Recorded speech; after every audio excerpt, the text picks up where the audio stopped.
어떤 사람들이 성전을 가리켜 그 아름다운 돌과 헌물로 꾸민 것을 말하며 예수께서 이르시되 너희 보는 이것 날이 이르면 돌 하나도 돌 위에 남지 않고 다 무너뜨려지리라.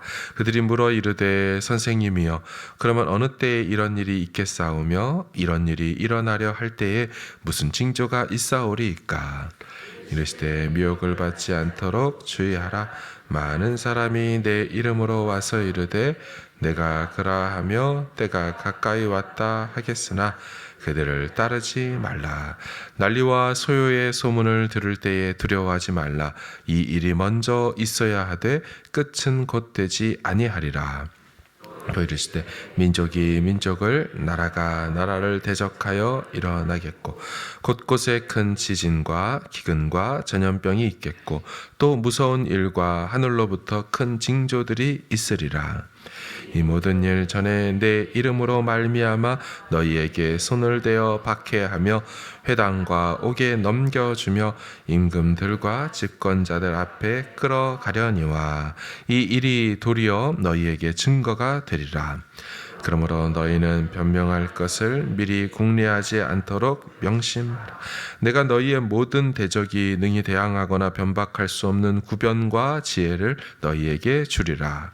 심지어 부모와 형제와 친척과 벗이 너희를 넘겨주어 너희 중에 몇을 죽이게 하겠고 또 너희가 내 이름으로 말미암아 모든 사람에게 미움을 받을 것이나 너희 머리털 하나도 상하지 아니하리라. 함께 있습니다.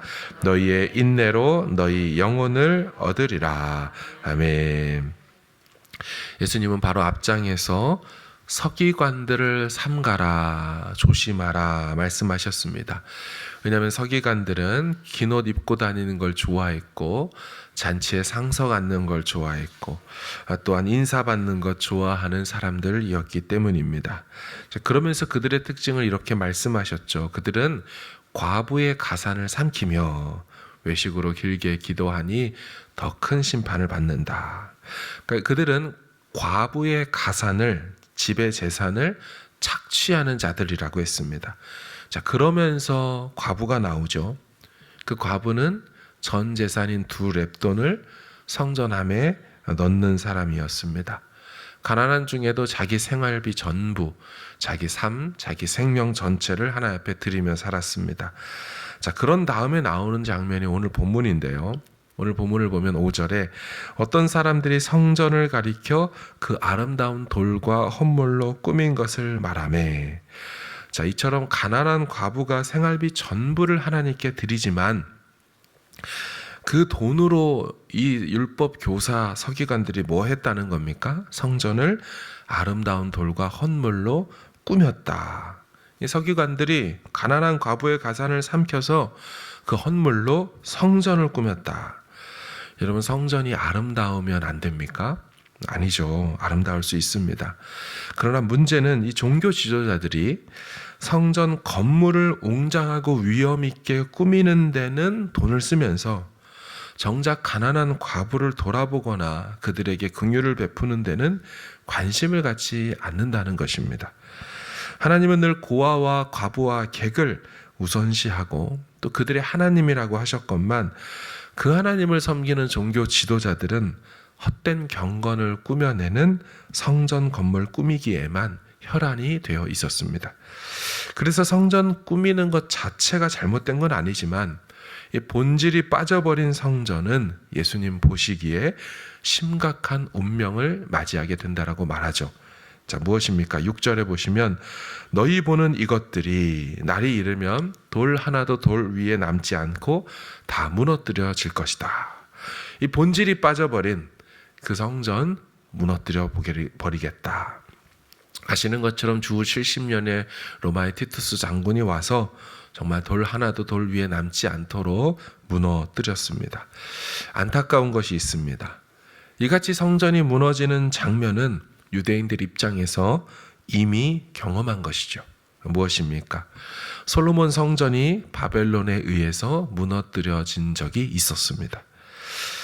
여호와를 사랑함과 경외함이 없는 헛된 경건과 헛된 예배만 계속되었을 때 이미 그들이 경험했던 심판이었습니다. 그래서 안타까운 거죠. 이미 약 600년 전에 있었던 역사적 교훈을 전혀 교훈 삼지 못하고 그때 그 일을 그들의 시대, 본인들의 시대에 반복하려는 것이었습니다. 우리는 역사를 알아야 합니다. 한국 사람으로서 한국의 역사도 알아야 되지만 말씀의 사람으로 성경의 역사도 알아야 합니다. 성경이 말하는 이렇게 하니까 망하는구나. 이렇게 하니까 주님이 기뻐하시는구나. 이것들을 알고 기억해야 하는 것입니다. 예수님께서 다 무너지겠다 하시니 이들이 묻습니다. 주님, 그게 언제 일어납니까? 일어날 때는 징조가 어떻게 됩니까? 예수님께서 세 가지 징조를 얘기하십니다. 첫 번째 징조, 이 일이 일어나기 전에 미혹하는 자가 나타날 거라고 말하죠. 8절입니다. 이르시되 미혹을 받지 않도록 주의하라. 많은 사람이 내 이름으로 와서 이르되 내가 그라 하며 때가 가까이 왔다 하겠으나 그들을 따르지 말라. 자신이 바로 그 메시아라고 주장하는 미혹하는 자들이, 복수형들이 나타날 것이다. 이게 첫 번째 징조고요. 두 번째 징조는 민족이 민족을, 나라가 나라를 대적하여 일어난다. 곳곳에 큰 지진과 기근, 전염병이 있겠고 무서운 일도 또 하늘로부터 징조도 있을 것이다. 이것을 얘기하고요. 자, 세 번째 징조, 성도들에게 안팎으로 핍박이 있을 거다. 자, 안팎이라고 한다면 첫 번째 외적 박해가 일어난다고 합니다. 12, 13절. 이 모든 일 전에 내 이름으로 말미암아 너희에게 손을 대어 박해하며 회당 가옥에 넘겨주며 임금들과 집권자들 앞에 끌어가려니와 이 일이 도리어 너희에게 증거가 된다. 자, 외적 박해가 있고, 자, 그런가 하면 16, 17절은 내적 박해입니다. 심지어 부모와 형제와 친척과 벗이 너희를 넘겨주고 너희 중에 몇을 죽이게 하겠고 또 너희가 내 이름으로 말미암아 모든 사람에게 미움을 받을 것이다. 자, 정리하면 세 가지죠. 자칭 메시아, 미혹하는 자가 등장하는 징조. 두 번째, 민족과 나라 간 전쟁, 기근, 지진, 전염병, 자연현상. 세 번째, 성도에게 임하는 내적인, 외적인 박해. 여러분, 질문입니다. 이 같은 현상이 주 70년도에 예루살렘이 무너지기 전에 일어났습니까? 아니면 예루살렘이 무너진 다음에 일어났습니까? 예루살렘이 무너지기 전에 이런 현상이 일어났고 그 후에도 기독교 2000년 역사 속에 계속 일어나고 있습니다. 나라 간 전쟁은 지금도 일어나고 있고 지진, 미얀마 지진, 기근, 전염병, 팬데믹, 코로나, 성도들이 당하는 핍박과 박해, 한국에만 자칭 메시아 40명이 넘게 있습니다. 사랑하는 여러분, 이 예수님의 예언을 어떻게 보아야 하겠습니까? 예수님의 예언은 그 시대에도 또한 우리 시대에도 늘 깨어 있으라는 징조의 메시지로 해석해야 하는 것입니다. 그러니까 하나님의 심판은 현재적이면서도 미래적이라는 것입니다. 당대 예루살렘의 성전이 무너지고 로마의 험한 일을 당하는 심판이 있었습니다. 그리고 그 후에도 그 같은 인들은 계속해서 역사 속에서 그리스도인들이 본질을 잃어버릴 때마다 또한 그리스도인들을 영적으로 깨어나게 할 때마다 그와 같이 있었습니다. 오늘날의 시대에도 마찬가지로 계속해서 일어나고 있지요. 구절을 보시면 난리와 소요의 소문을 들을 때에 두려워하지 말라. 이 일이 먼저 있어야 하되 끝은 곧 되지 아니하리라 말씀했습니다. 끝은 금방 오는 것이 아니라고 했어요. 따라서 그 같은 징조들을 우리 시대에 보고 있으면 우리 보고 끝이 올 테니 깨어있으라는 사인으로 받아들면 되는 겁니다. 그래서 곧 끝나겠구나라는 생각 때문에 두려움이 찾아오지 않도록 해야 된다는 거죠.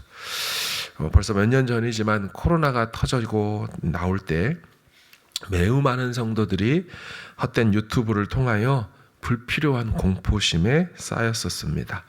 아, 이 세상에 진짜 종말이 오나 보다. 인류가 멸망하나 보다.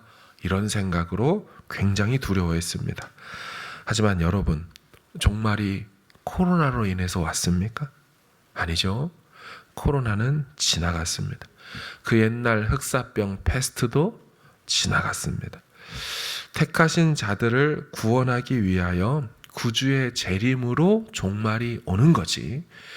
종말은 이런 기근과 지진으로 오는 게 아니고 종말이 오기 전에 우리 보고 깨어있으라는 사인으로 이런 일들이 일어난다는 것을 분별할 수 있어야 할 줄로 믿습니다. 택한 자들은 이런 일이 일어날 때 예수님 말씀하시죠. 두려워하지 말라는 거예요. 깨어있으라는 사인으로 받아야지 두려움으로 받으면 안 된다.